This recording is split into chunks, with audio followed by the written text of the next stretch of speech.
Atwood machine का सवाल है।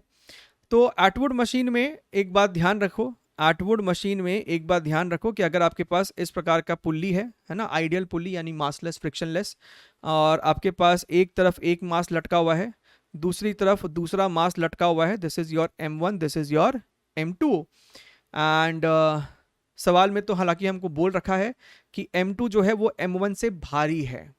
अगर M2 M1 से भारी है तो ये आपको A एक्सेलरेशन से नीचे गिर रहा होगा, ये A एक्सेलरेशन से ऊपर उठ रहा होगा।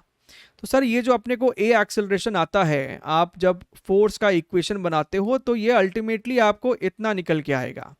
ध्यान रहे तो अच्छी बात है, स्पीड सॉल्विंग में काम आता है, ठीक है।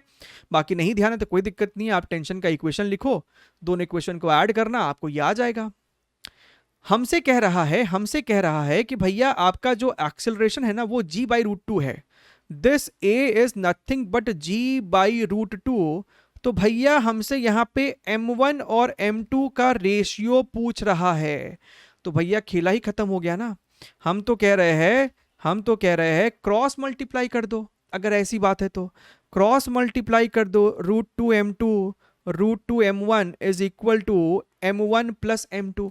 हमें M1 चाहिए ऊपर में, तो आप यहाँ पे देखो ना, M2 कॉमन ले लो तो √2 - 1, और यहाँ से M1 कॉमन ले लो तो 1 प्लस √2, दिखा ना, इसको उधर ले गए, √2 M1 को उधर ले गए और M2 को इधर ले गए। तो सर यहाँ से हमको दिख रहा है कि M1/M2 is equal to √2 - 1 upon √2 + 1। That makes your option number 1 as the correct one, ठीक है।